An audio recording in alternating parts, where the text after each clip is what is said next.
Bonjour à tous, aujourd'hui on se retrouve une seconde fois pour parler de Mission Impossible Dead Reckoning partie 1. En français, Mission Impossible, mission de reconnaissance, pour ceux qui ne savaient pas.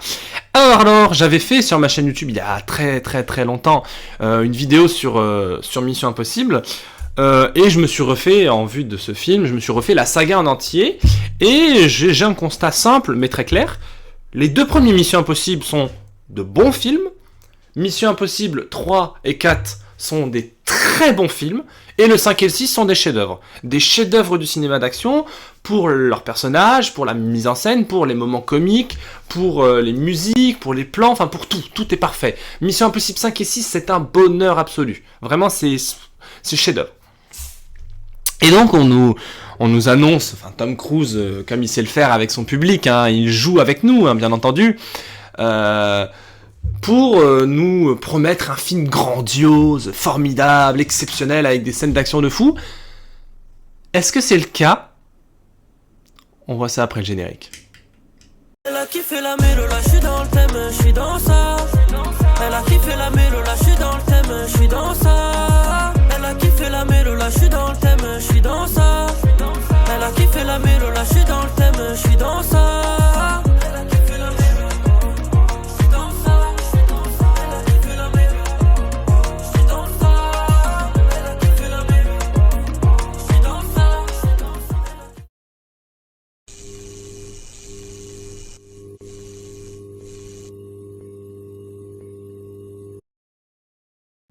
Alors, Mission Impossible 7, je vais l'appeler comme ça parce que je vais pas dire le titre à chaque fois.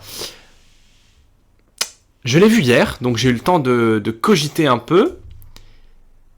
Alors, je l'ai plus apprécié qu'Indiana Jones, qu'on soit tous d'accord là-dessus. C'est un film que j'ai plutôt bien aimé parce que les qualités emportent les quelques défauts. Parce que oui, par rapport à Mission Impossible 6 qui a aucun défaut, qui est un chef-d'œuvre absolu, je trouve que c'est un film qui a quand même quelques défauts, on va pas se mentir. Là, pour le coup, je vais être honnête, parce que déjà, c'est pas un défaut, mais la première chose qui m'a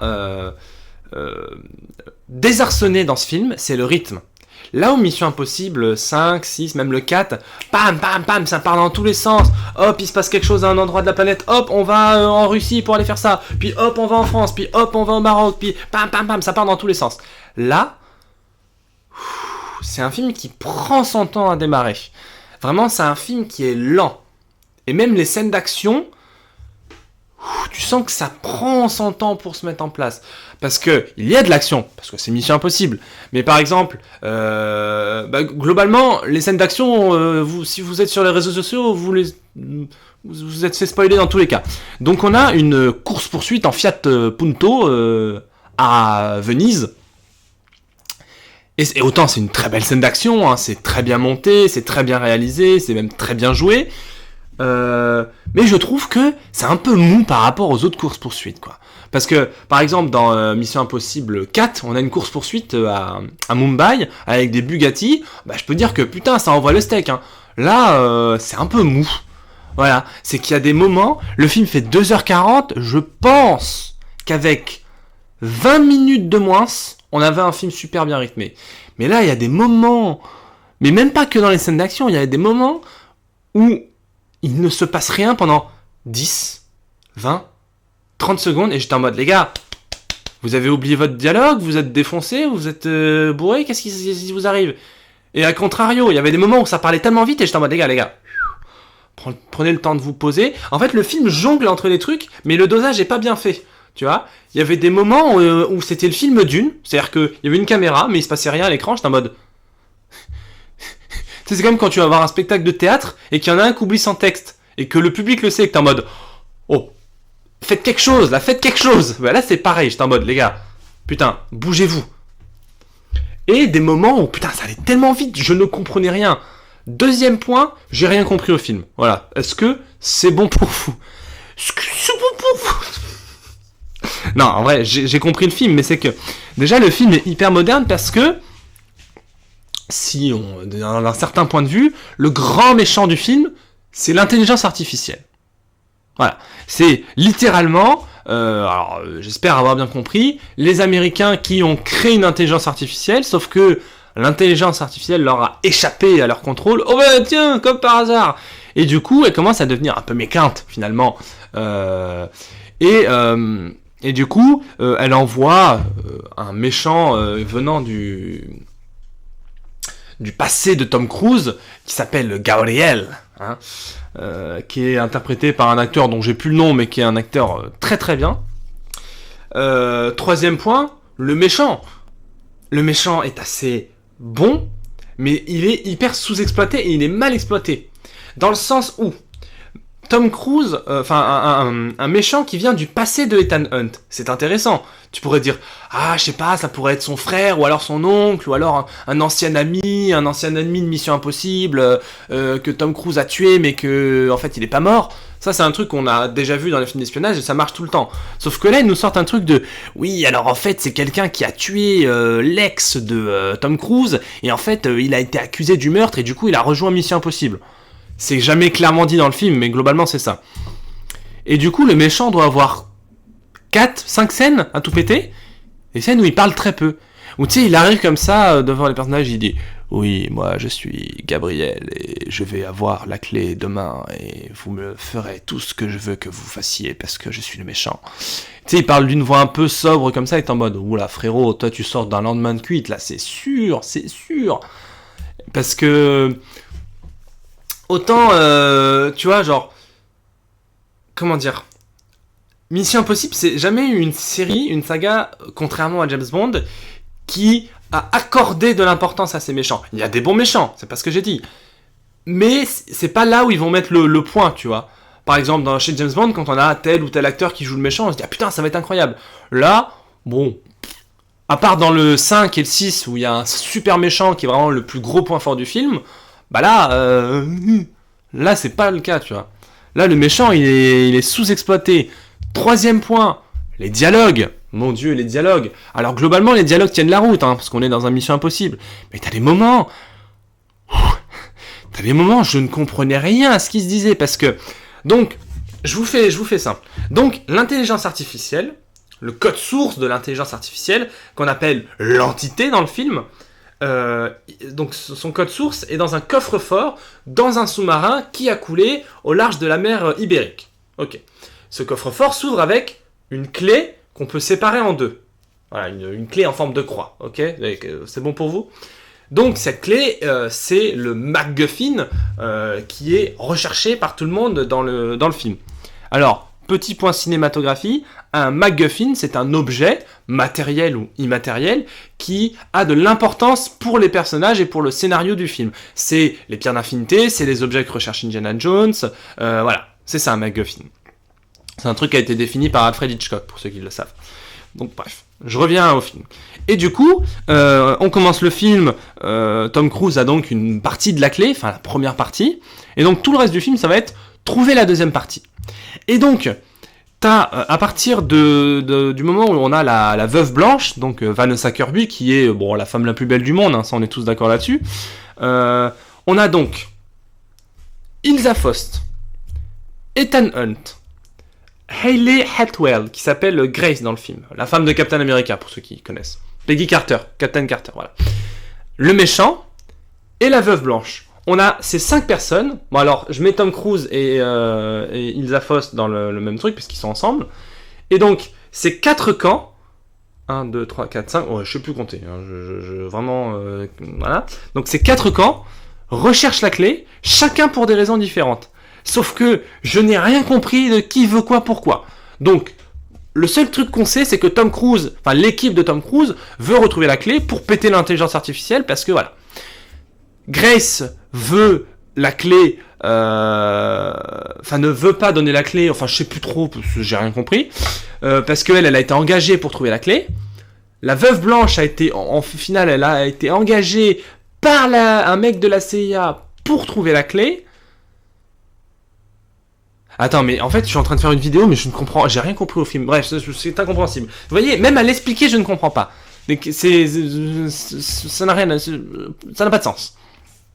Bref, donc tout le monde cherche la clé pour des raisons diverses et variées, parce que bien entendu, tous les pays du monde veulent contrôler cette intelligence artificielle pour tout simplement contrôler le monde. Mais bien entendu, parce que l'Amérique, le patriotisme, les gens sont en mode oui, on va prendre la clé, on va gouverner le monde. Je suis pas sûr que ce soit une bonne idée, mais bon, ça c'est encore c'est encore autre chose. Bref, donc ça voilà. 4e point, donc les scènes d'action. Donc je vous ai parlé de la course-poursuite à Rome, mais il y a encore d'autres courses-poursuites. Il y a une scène d'action que j'ai beaucoup appréciée par contre, c'est le combat entre Gabriel, Grace et Ilsa. Ilsa qui finit par se faire... ouais, je pense qu'elle était un petit peu chafouine en fait, et parce qu'elle se prend un espèce de coup de couteau dans le cœur, donc ça, ça pardonne pas pour ceux qui ont fait médecine. Un coup de couteau dans le cœur en général, c'est la mort. Voilà, donc elle est décédée en fait en plein milieu du film. Et du coup, là on arrive vers la grosse scène d'action, la grosse cascade que tout Internet nous a survendu, que Tom Cruise nous a dit c'est un truc de fou, ce que j'ai fait c'est génial, à savoir sauter d'une montagne. Alors, j'en parlais avec mon ami Aliénor, si tu nous regardes d'ailleurs on te fait une petite bise. Est-ce que tu peux apprécier cette cascade sans savoir que Tom Cruise l'a fait pour de vrai ? Parce que, du coup, donc il y a une montagne, ça c'est, on le sait, on l'a vu dans le making-of, mais il y a une rampe. Il y a une rampe pour qu'il s'élance, et la rampe, après, elle est remplacée en CGI et en effets spéciaux pour faire genre c'est une montagne. Sauf qu'en fait, la mise en scène de cette cascade ne parvient pas à nous faire apprécier la cascade. Est-ce que vous voyez ce que je veux dire ? Dans le sens où, quand Tom Cruise il monte sur l'avion ou qu'il escalade le Burj Khalifa, c'est tellement impressionnant en soi, mais c'est aussi tellement bien filmé que ça nous permet de ressentir le truc. Là, j'ai pas tant ressenti, j'ai ressenti des sensations quand même, qu'on soit d'accord, mais j'ai pas tant ressenti que ça, parce que je trouve que dans ce film, il donne beaucoup dans les effets spéciaux visuels, à savoir faits par ordinateur, et du coup, des fois ça fait un peu tâche. Je me dis, gars, c'est pas... C'est qu'en fait, là où Mission Impossible est une saga d'action, ce Mission Impossible 7 va beaucoup plus du côté du film d'espionnage. Et du coup, il y a beaucoup moins d'action. Et le rythme est beaucoup plus lent et beaucoup plus porté sur les personnages, sur leur motivation, sur tout ça. Donc, au bout d'un moment, le rythme peut désarçonner certaines personnes. Moi, au début, j'étais un peu perdu parce que le film met bien une demi-heure, 40 minutes à se mettre en place. Et j'étais en mode, ok, là, je suis dedans. Voilà. Et puis, voilà, je sais plus parler, moi, la langue française, je connais pas. Il y a aussi des moments, là où encore une fois, dans les autres Missions Impossibles, la musique est omniprésente. Là, il y a des moments où j'aurais apprécié les musiques. J'aurais été en mode, putain, allez, foutez-moi de la musique, là, je vois Tom Cruise, il court tout seul. Rythmez-moi le truc, tu vois. Parce que la musique, c'est certes facile, mais c'est très utile pour rythmer une séquence. Là, il y a des moments sans rythme, des moments hyper rythmés. Du coup, ça fait que c'est un film que j'ai adoré. Attention, j'ai beaucoup aimé, parce que j'aime beaucoup l'acting. Bon, Tom Cruise, il n'y a pas une réplique qui tombe à côté. Enfin, c'est formidable, quoi. J'aime beaucoup le scénario.